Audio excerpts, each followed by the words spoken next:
Hello, darling. Welcome to this episode of Follow Mistress Nurture. I am your host and your guide, and this channel is dedicated to exploring all things cuckold and kinky. Now, I was getting ready to make a video about how we introduce BDSM and mix it with cuckolding, and it occurred to me that before we go into that, I really want to talk about the importance of taking power exchange seriously. And what I mean by that is that oftentimes what I perceive, this is my point of view, and what I see is that none of us really were educated about sex, right? We maybe got a little bit from our folks and a little bit from school, but when it came to actually doing it, we were on our own. We had to figure a lot out on our own. And I think that we take this attitude when we start to explore outwards and into the realm of BDSM.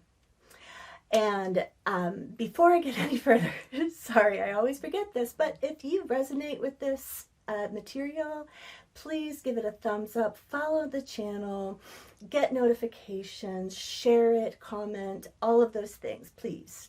Thank you. That helps other people who need to hear this message to find me, and I appreciate your help with that. So, getting back to BDSM and the responsibility. And there's an equal responsibility from the submissive side to understand what submission means for them and what will really satisfy your submissive side, okay? And that's a whole nother video we can talk about. And then on the dominant side, the responsibility of being 100% focused on your submissive and their well-being is of absolute importance. And we don't learn this. We don't learn this from 50 Shades of Grey. We don't learn this from the story of O, right? We don't learn this unless we actually go and educate ourselves. And it's important, especially in something as tender and sweet and vulnerable as cuckolding.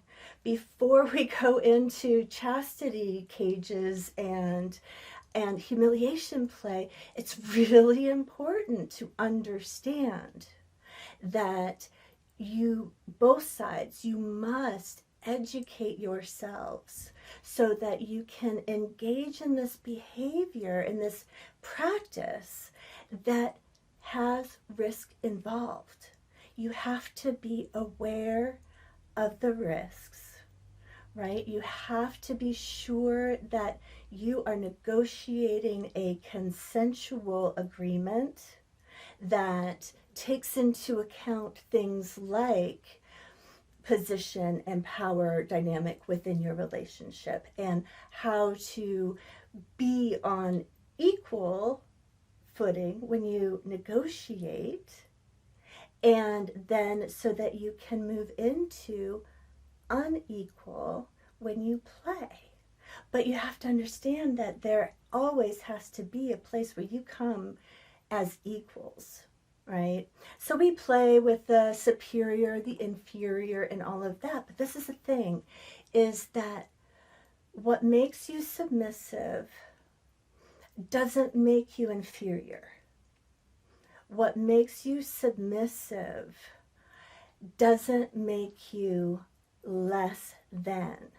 What we get to play is the hierarchy, right? That there is a leadership role who has a high responsibility for outward focus and ensuring the safety and the well-being and the I don't want to say the happiness, because we understand that happiness is actually an inside job, but the well-being and the health of the submissive, right? That is the responsibility of the dominant. And oftentimes what I see is like people think that dominance is like just being able to be serviced at the, on demand. And while, yes, that can be a perk,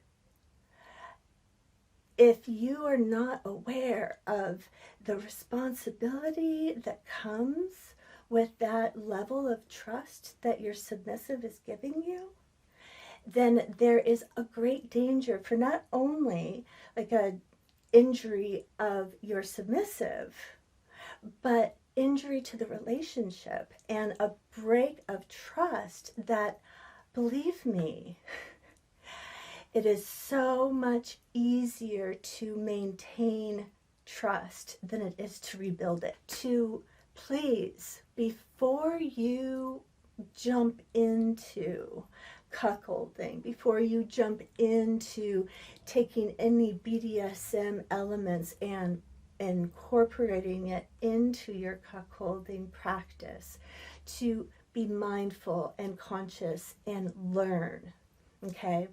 One story I wanted to tell, and this is not well, actually, yeah, this was a cuck queening incident.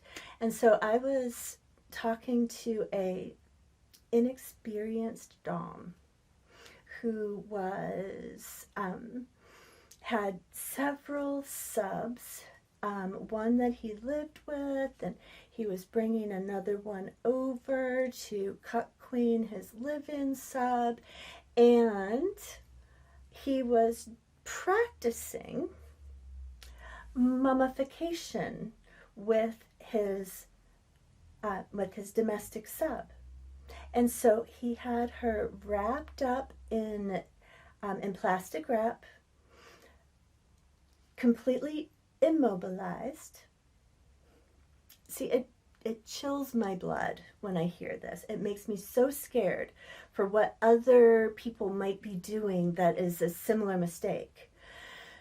He immobilizes her, and then he leaves her alone. Not just in a room by herself, but he leaves the apartment and she is completely alone. And now he says that he was only going to go and meet this new girl and bring her right back, but the new girl was hungry, and so they ended up getting a bite, and he left her for 3 hours. 3 hours by herself. And so there's a psychological component, right? If anybody has been immobilized for 3 hours by themselves, you'll understand, right?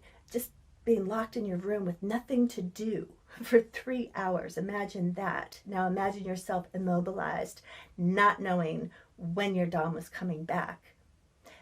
Now imagine that you hear a fire alarm.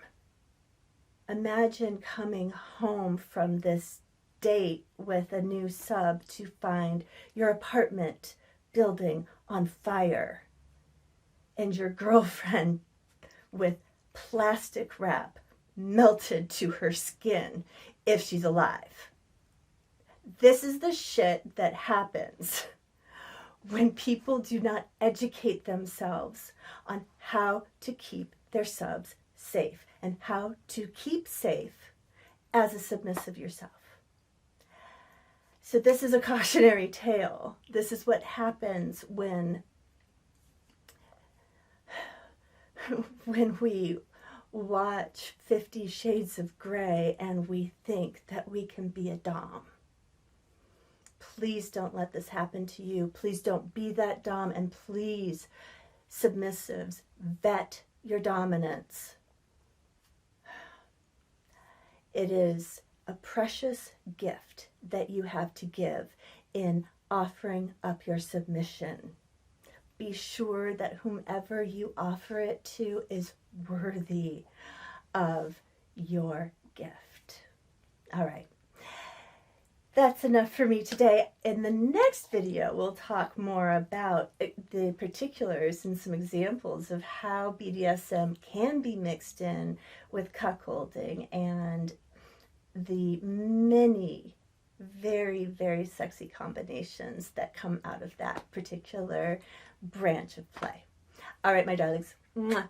Thank you. I hope that you take this to heart. I hope that this video was a contribution to you in your journey. And if you would like to book a one-on-one with me, details in the description of this video will show you exactly how you can do that and exactly how you can help to support the work that goes into this channel. All right, my darling. Mwah. Thank you. I'll talk to you soon. Bye now.